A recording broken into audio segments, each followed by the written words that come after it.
After a long day out, Shintaro and Tawa head home. Tawa thanks Shintaro for the great day and the delicious fruit sandwich. They decide to grab takeout for dinner from the convenience store to save Tawa from cooking.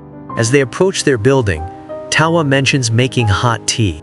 But when they reach their apartment door, they find a sad-looking girl sitting there. Shintaro goes to check on her and she hugs him tightly. Shintaro realizes it's Mary. Soon, Mary is inside, devouring the pork takeout they bought. Shintaro notes how she didn't even ask before eating. Mary apologizes for not visiting sooner, saying she's been busy with work. Shintaro acknowledges her dedication. Suddenly, Mary starts choking, and Tawa helps her. Tawa then asks who Mary is, and Shintaro explains she's his aunt, a manga artist. Mary complains about Shintaro not owning any of her work, embarrassing him. She dramatically tells him to forget about her, but Shintaro can't, especially since she just ate their dinner. Mary begs for forgiveness, blaming her lack of sleep for her behavior. Shintaro remains calm as Mary complains about waiting for him to come home. He suggests she could have eaten something while waiting, but Mary's exhaustion and hunger had clouded her judgment. She explained she had been waiting since 3 p.m. and couldn't call him because she left her phone at home to avoid being tracked by her boss. Shintaro's stomach growls, prompting Tawa to head to the kitchen. However, Mary surprises them with a cake she brought, revealing it's her birthday. She shares her disappointment at not receiving any birthday wishes, even from her boss, despite her hard work. Feeling neglected, Mary bought the cake to share with Shintaro and vent about her boss. Shintaro lights a candle and sings happy birthday in improvised English, making Mary cry tears of gratitude. He turns on the light as Mary explains her fragile emotions after finishing work. Tawa offers a cloth to wipe her tears, and Mary thanks her, expressing her love for Tawa, albeit awkwardly. Mary then asks about the girl in the room. Shintaro hesitates, unsure how to explain Tawa's presence, but Tawa introduces herself, thanking Mary for letting Shintaro stay in the apartment. Shintaro panics at the thought of Tawa revealing she lives there, so he interrupts her introduction and silently urges her to keep it a secret.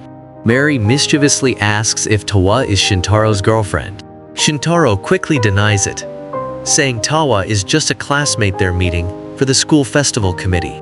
Mary points out that festivals start in the fall, making Shintaro flustered with his weak excuses. She then asks Tawa if Shintaro is popular at school, as his guardian needs to know. Shintaro denies this, leading Mary to complain about him being mean despite changing his diapers when he was little. She reminisces about his adorable baby days, charming Tawa. Mary then questions why Tawa calls Shintaro by his first name. Shintaro claims it's a nickname everyone at school uses as a joke, adding more lies to his tangled web. With tensions eased, they share the cake and chat calmly. Tawa offers to make tea, earning praise from Mary for her thoughtfulness. Mary jokes about Tawa possibly being an angel, saying it would be nice to have someone like that in the family. Shintaro feels overwhelmed with embarrassment as he tries to emphasize that there's no romantic involvement between him and Tawa. Mary, disheartened by her nephew's reaction, heads to the bathroom and notices 2 toothbrushes. Shintaro quickly improvises, claiming he divides them between his front and back teeth. He marvels at his aunt's sharpness despite her lack of sleep. As Mary sits on the toilet, she feels her mental fog lifting and her energy returning. While washing her hands, she's surprised to realize her nephew invited a girl into the apartment. Putting things together, she has a sudden revelation. Bursting out of the bathroom, she warns Shintaro to avoid bad influences and inappropriate relationships. Shintaro stops Tawa from innocently asking what that means. Soon after, tea is served, and Mary thanks everyone, offering to take Tawa home since it's late and her family might worry. Without a better excuse, Shintaro agrees, and they all head out.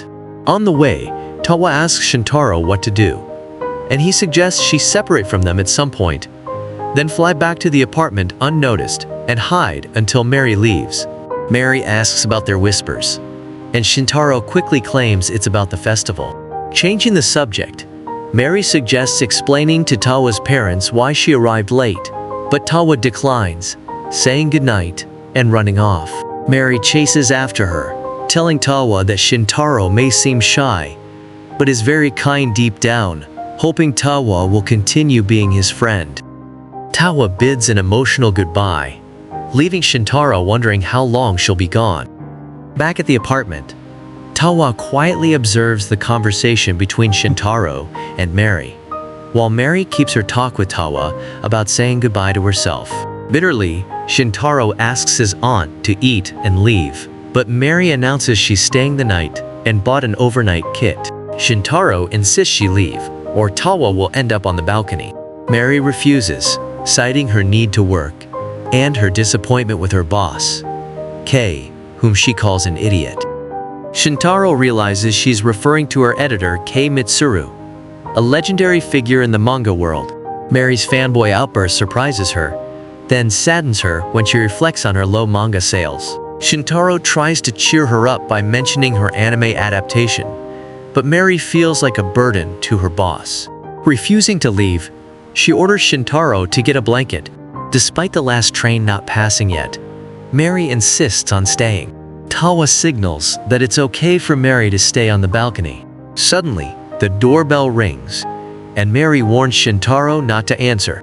Ignoring her, he opens the door to Kei Mitsuru, who somehow knew Mary was there. Mary panics at the sight of her boss. Mary pleads with Kei not to call her little famous threatening tears, while Shintaro is stunned to discover that Kei is actually a woman. Mary tries to cover by claiming Shintaro is her hidden son, but Shintaro clarifies he's just renting the apartment from his aunt. Embarrassed, Kei apologizes for the confusion, revealing her last name is actually Mikuru, not Mitsuru. She admits she wouldn't have locked Mary out if she knew she had a nephew to care for. Shintaro brushes it off, preferring his aunt not to show up unexpectedly. Kei calls Mary by her name, making Mary promise to work harder to make up for the day. Surprisingly, Kei wishes Mary a happy birthday, having brought a cake and rushed over to celebrate after finding Mary's house empty. Overwhelmed, Mary faints. Kei urges them to eat the cake quickly so Mary can return to work. Before leaving, Shintaro tells Kei he's excited for the next Baron of Oil installment. Kei promises to seek his opinion for the sequel. Mary jokes that Kei doesn't have time for that, and Kei fires back, blaming Mary's missed deadlines.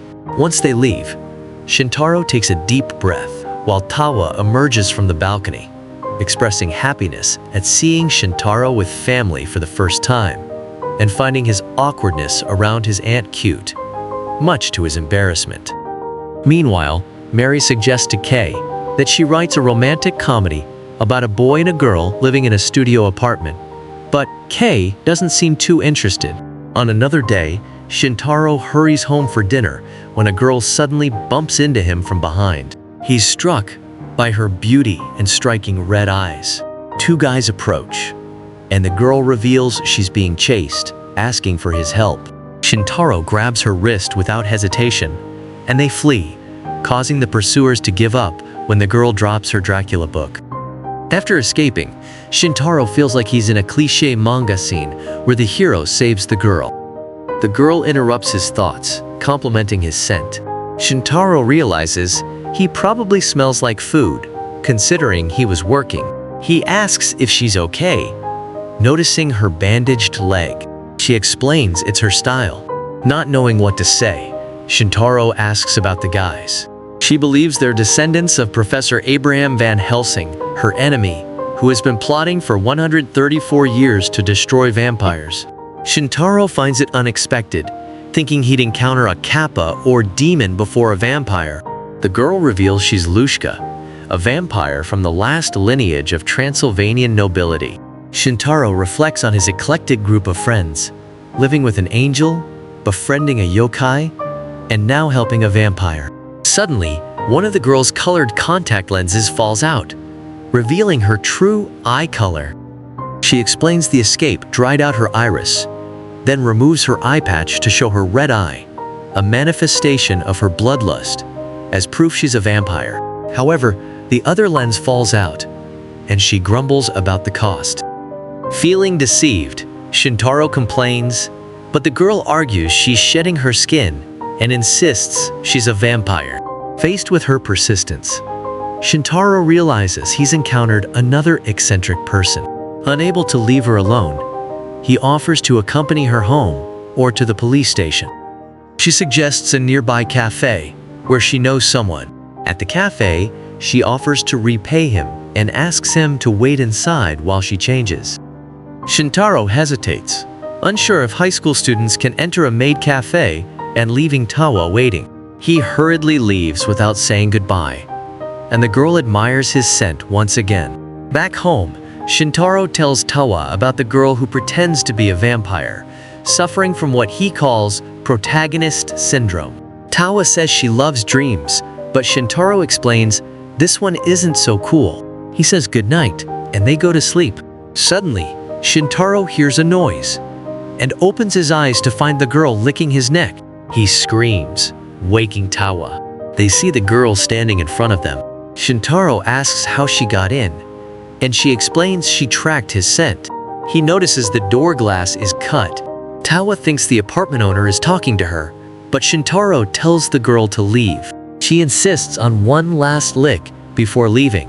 Shintaro understands that Lishka believes she's a vampire, but he doesn't want his apartment to turn into a hentai episode, so he kicks her out again.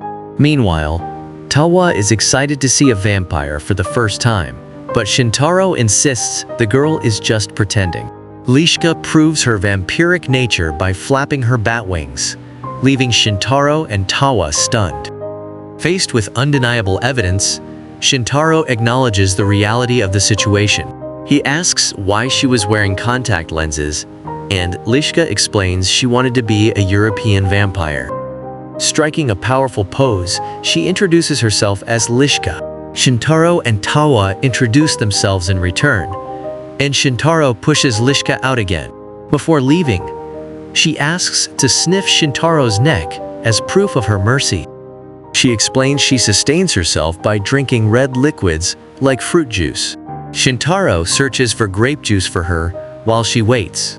She struggles to resist advancing on him, but eventually jumps, asserting her will. Despite this, she stays when everyone sleeps, insisting on just putting her teeth on Shintaro's neck. Tawa cries in fear, but the next day, Lishka is gone. Tawa remembers vampires turning to ashes in sunlight, but Shintaro hadn't seen any. Nevertheless, Tawa decides not to vacuum to avoid throwing away Lishka. Despite the memory, Shintaro prefers to believe the intruder simply left during the night. However, to reassure Tawa, he plans to swing by where she works to confirm. Then, Suji notices Shintaro doesn't seem well. He mentions the upcoming final exams, which Shintaro had forgotten. At lunch, Shintaro tells Shuchi he's going to the cafeteria because he forgot his lunch. Shuchi asks for a pudding, since the cafeteria limits per student, and Shintaro agrees. In line, Shintaro decides to eat a rice ball first, feeling a lick on his face. He complains about cosplay, but Lishka explains she also studies there, just in a different room. Shintaro wonders if she's a vampire or a dog, but is relieved she didn't turn to ashes. Lishka explains she dislikes the sun, but doesn't turn to ashes, hence the hoodie. Shintaro invites her to sit in the shade, where Lishka reveals she left to change into her uniform before school. She mentions wanting to return to Shintaro's house that night, but he declines. Amidst everything, Shintaro remembers he promised to take the pudding to Shuchi, so he quickly bids farewell to Lishka and heads to the classroom. Shuchi is thrilled to receive another treat, and Sumi asks if Shintaro took a long time in line at the cafeteria, inadvertently revealing the gossip. Shuchi then inquires about someone named Lishka from room 2, described as a girl with silver hair and a hoodie with rabbit ears. Sumi isn't sure, but a classmate mentions the name Kagami Suri. Another classmate recalls the girl claiming to be a vampire in a class presentation, which everyone thought was just a character. Meanwhile, Lishka eavesdrops on Shintaro outside the classroom door, seeming hurt when he avoids eye contact. After school, Shintaro plans to hurry home and let Tawa know Kagami is alright. However, Subi approaches him, offering to copy exam materials. Excited, they agree to go to the library together.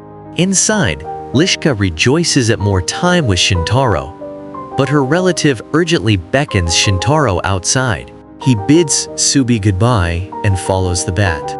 Passing Nana without acknowledgement, he reaches the Occult Research Club door, trembling but hesitant to enter. Lishka opens the door and extends her hand. Shintaro implores her to stop releasing bats, but she explains it's her familiar. Inside the Occult Club, Lishka demands Shintaro become her servant, but he refuses. She asks why not, offering privileges like having a cute familiar as a superior and an invitation to her birthday next month. Impatient, Shintaro questions where this idea came from. Lishka admits feeling hurt when he denied her entry to his house, thinking he wanted to keep their connection secret. She regrets her actions, feeling a strong connection to him, but insists on becoming his master. Losing her temper, she approaches him until En and Subi enter, horrified to see a flying vampire. Neither En nor Subi knew vampires existed, and Lishka didn't know snow women were real. Sumi feels the competition for Shintaro's attention has increased, while Lishka apologizes for the confusion. She begins to cry, admitting she doesn't know how to act when all she wanted was to be his friend. En empathizes, revealing her own difficulties controlling emotions. Shintaro agrees to let Lishka visit occasionally. En asks to visit too, and Tsunavi would love to, but lacks the courage.